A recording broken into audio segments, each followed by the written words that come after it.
La voluntad de Dios, vuelvo y repito, no es algo en torno a algo específico. Lo que el verso quiere decir, o hacer la voluntad de Dios, es tenerlo pendiente a Él para todo. Vuelvo a repetirlo. Tenerlo pendiente a Él para todo. Para todo. Y yo te pregunto, ¿todo lo que tú vas a hacer lo consultas con Él? ¿Saben que hay mucho problema con los resultados de las cosas incorrectas que hacemos? Y hay personas que nunca le consultaron a Dios algo, se metieron a la ligera en eso, fracasaron y entonces en el fracaso quieren buscar a Dios. Y ya es tarde, porque Dios lo primero que te va a preguntar es: ¿y tú me lo dijiste eso? ¿Y tú me consultaste eso? ¿Tú buscaste opinión mía, la opinión mía? Y el error nuestro muchas veces es que buscamos todo tipo de opinión y la de Dios no cuenta. Porque pensamos que Él quiere y hasta solemos decir: papá Dios me va a ayudar. Papá Dios está conmigo, Él sabe todo. No. Él lo sabe todo porque Él es omnisciente. Pero Él sabe que tú desconoces cuál es su propósito. Él lo sabe. Pero eres tú el que tiene que saber cuál es el propósito de Él. Soy yo el que tengo que saber qué es lo que Él quiere. Entonces, muchos dirán: Señor, en tu nombre profetizamos. Acuérdate que yo era un profeta. Tú me usabas mucho y la gente lloraba cuando yo profetizaba. Señor, acuérdate los milagros. Acuérdate la hermana que tenía problemas con la vista y yo puse mi mano sobre ella y oré y fue sanada. Acuérdate de esto. Profeticé en tu nombre, hice milagros. Y acuérdate del endemoniado que yo solamente con yo pararme ahí en el nombre de Jesús fue librado de sus demonios. Y el Señor le dice: pero yo no te conocí. O sea, nunca intimamos. Yo les dije, hermanos, que esta palabra iba a ser confrontadora, sin tener que hablar mucho, porque mi ocupación en estos días, viendo el cumplimiento de la palabra profética y viendo todo lo que está pasando y cómo el mundo se aproxima a una destrucción terrible, y yo digo: Señor, ¿qué pasa con tus hijos? ¿Qué está pasando con tus hijos?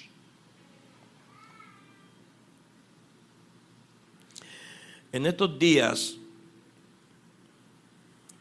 hay una noticia que me estremeció mucho de dos jóvenes, hijos de Dios, que salieron a algo ahí, no sé a qué fue, si fue a buscar un vehículo, no sé lo que fue. Y fueron atracados y muertos. Esto fue en nuestro país. Eso sucedió aquí en República Dominicana. Dos jóvenes que tenían un buen testimonio, ¿verdad? Ahora la pregunta que yo hago es: esos jóvenes, antes de ir a hacer lo que iban a hacer, ¿le preguntaron a Dios sobre eso? Estoy seguro que si le consultan a Dios, es posible que Dios lo hubiese librado. ¿Cuántos saben? Porque hay muchas cosas que nosotros no entendemos. Hay algo que yo le explicaba a uno de los hijos de esta casa, mi hermano Randy, sobre lo que es la legalidad en el mundo espiritual. ¿Ustedes sabían que en el mundo espiritual existe la legalidad y la diplomacia? ¿Cuántos sabían eso? Miren, si existe la diplomacia,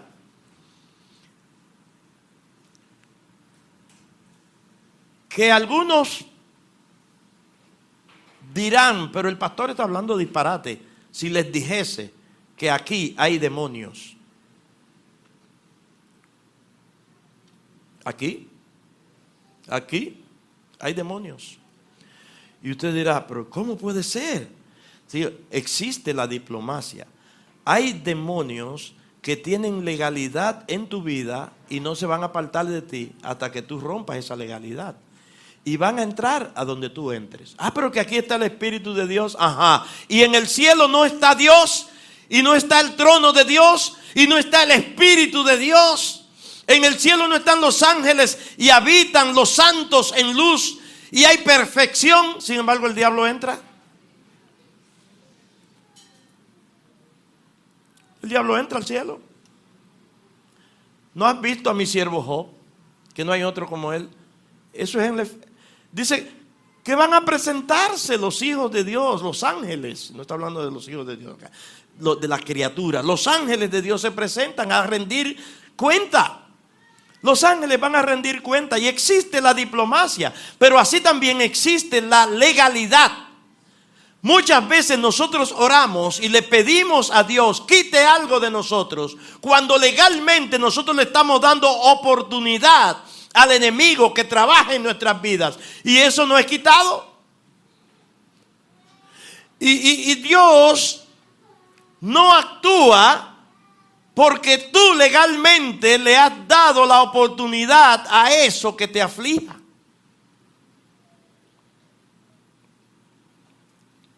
Por eso entonces es que nosotros como hijos de Dios tenemos que ser sabios en consultarle todo a Él. Te voy a dar un consejo en el nombre de Jesús. No deje de consultarle las cosas al Señor.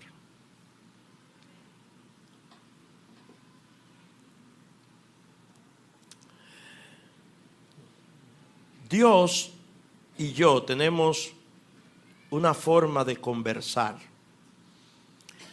donde yo le consulto las cosas y Él me dice sí, me dice no, y a veces me dice la razón de por qué Él quiere eso o no quiere eso.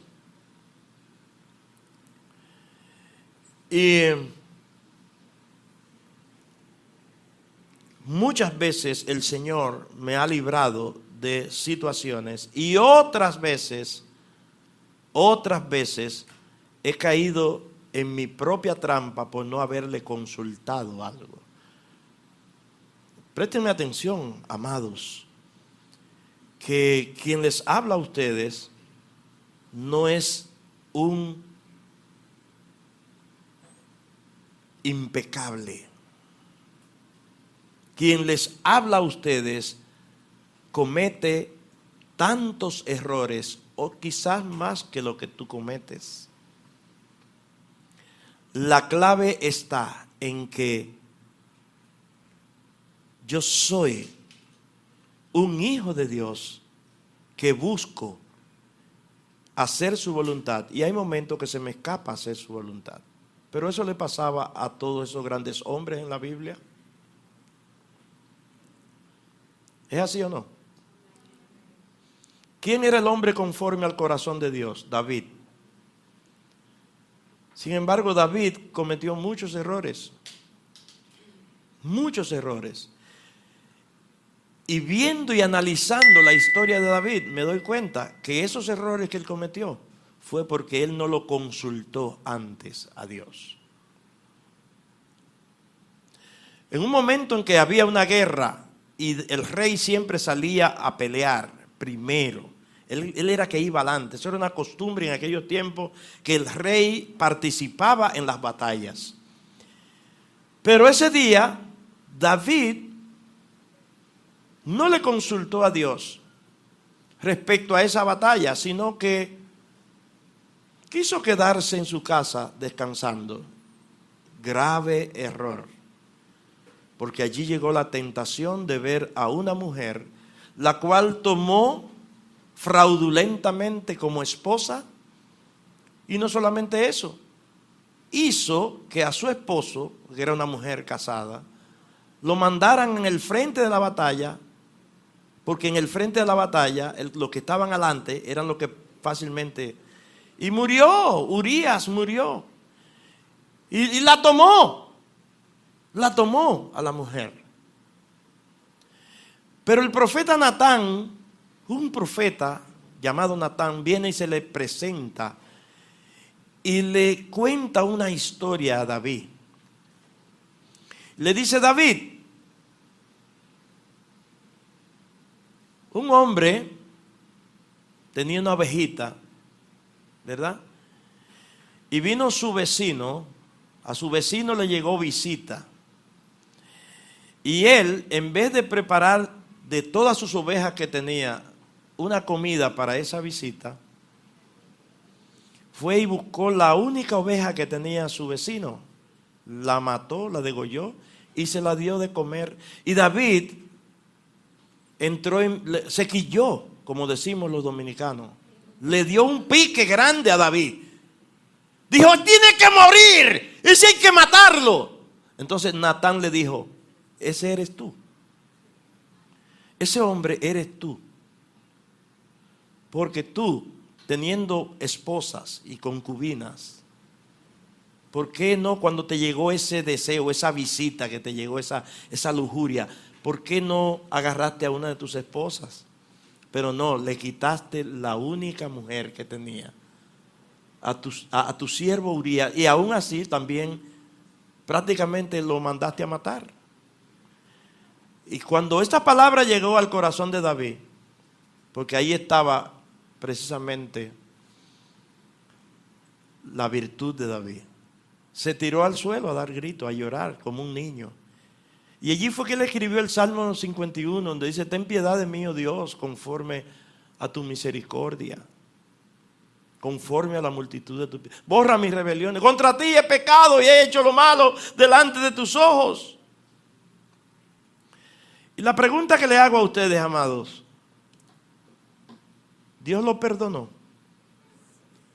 Pueden responderme todos a una voz. Amén.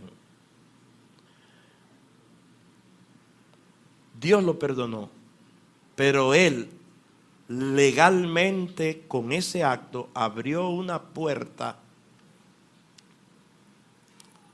en el mundo espiritual que le afectaría de por vida.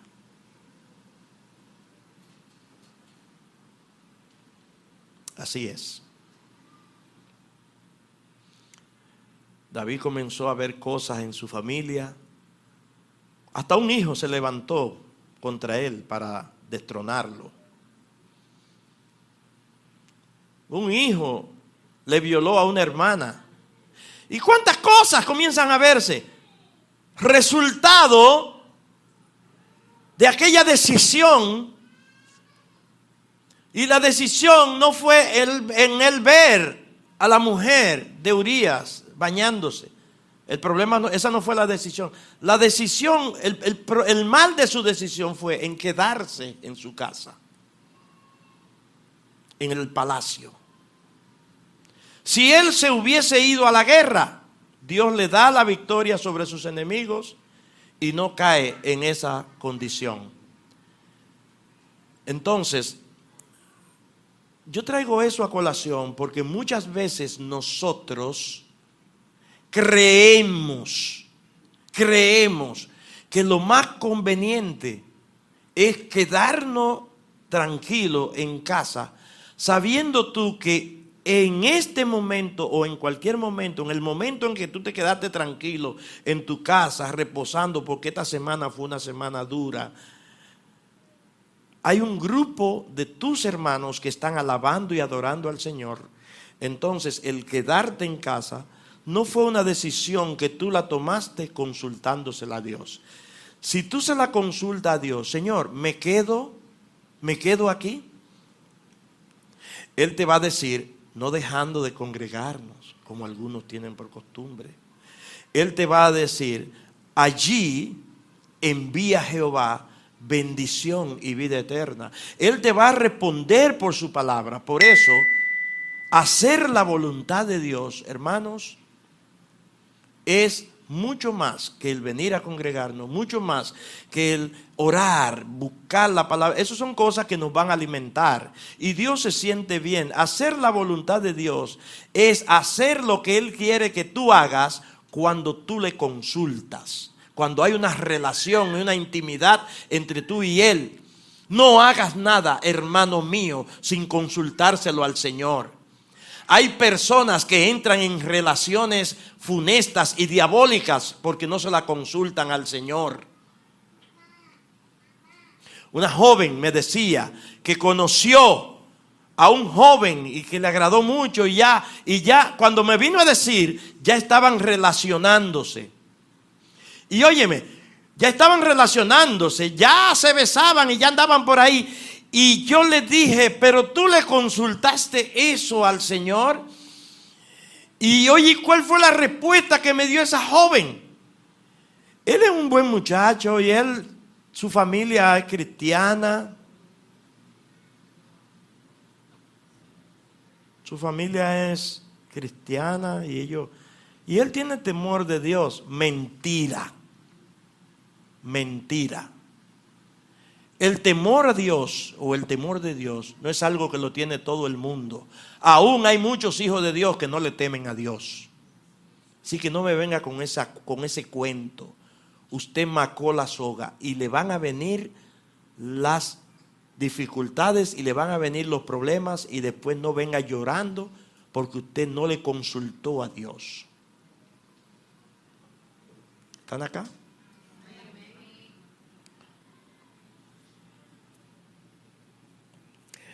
Y consultar a Dios, hay muchas maneras de consultar a Dios.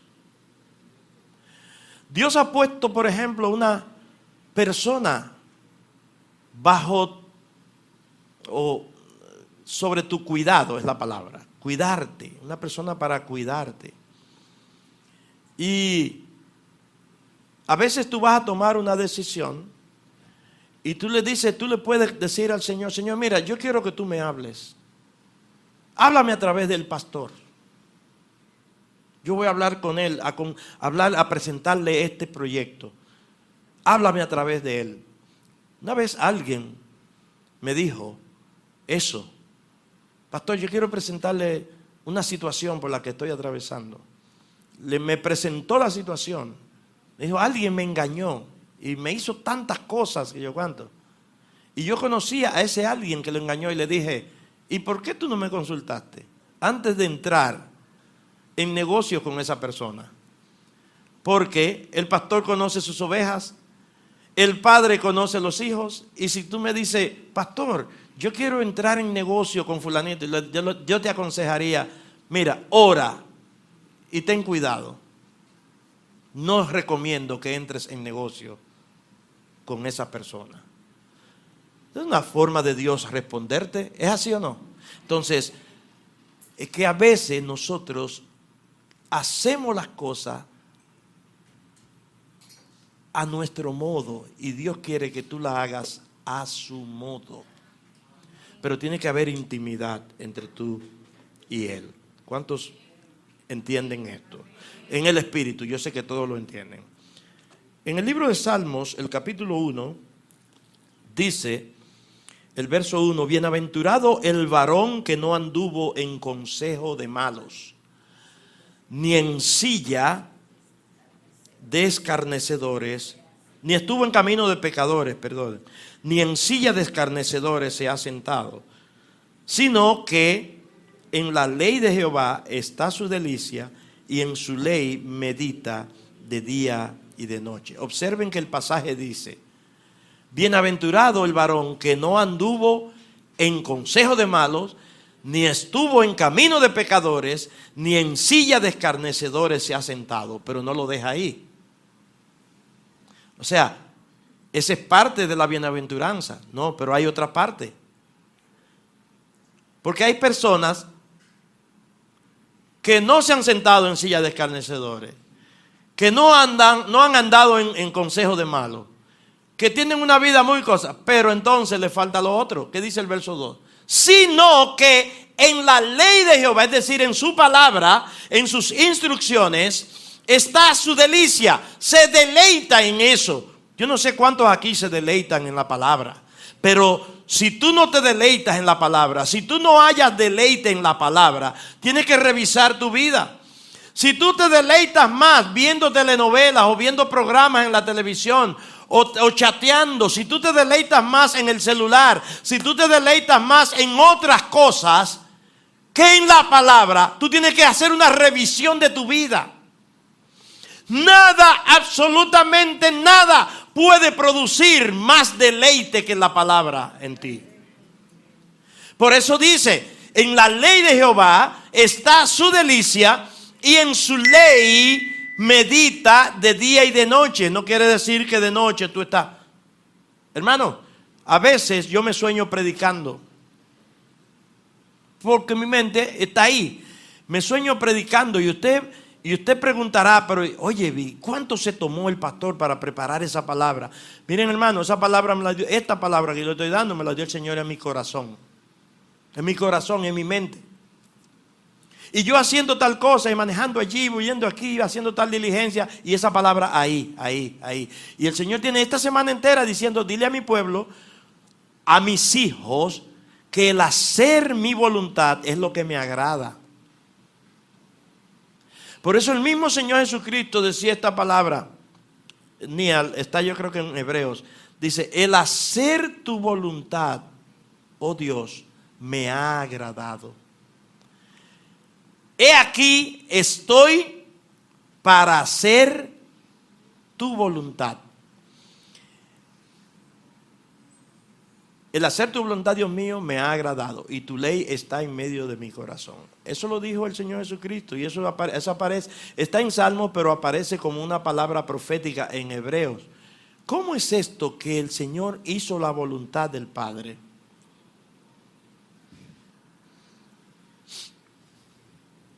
Cuando el Señor estaba en el Getsemaní y estaba de rodillas, Él decía al Padre, Padre, si es posible, pasa de mí esta amargura, esta copa, quítala. O sea, no permita que, si es posible, decía, si es posible, no permita que yo pase por esta situación. Y el Padre entonces le respondía, no es posible. Tiene que pasar. Tienen que ir a la cruz. Tienen que ser maltratados. Y todos han visto, ¿verdad?, en películas, pero realmente las películas no dicen nada. La película de Mel Gibson ni se aproxima a lo que el Señor sufrió. El Señor Jesucristo fue herido, fue convertido en un trapo. Ustedes no han oído el verso de Apocalipsis que dice, por su llaga fuimos nosotros curados. ¿Han leído? El castigo de nuestra paz fue sobre él y por su llaga. No dice por sus llagas, dice por su llaga, porque el sufrimiento del Señor fue tal fuerte que su cuerpo fue convertido en una sola llaga. Mírenlo ahí. Por su llaga fuimos nosotros curados. Esa voluntad él la buscó en oración y el Señor le dijo, no. Tú tienes que pasar por allí. Tú tienes que ir allí. Pero en la eternidad hubo un consenso entre el Padre, el Hijo y el Espíritu Santo. Y el consenso fue el siguiente. ¿Quién irá por nosotros? ¿Quién irá por nosotros? Porque ya estaba determinado que a la humanidad había que ofrecerle un medio de salvación. ¿Y cuál fue la respuesta del Señor? Heme aquí, envíame a mí. Yo voy. Entonces, ¿a qué vino Él? Aquí, a hacer la voluntad del Padre. ¿Y cuál era la voluntad del Padre? Nuestra salvación. Ay, hermano.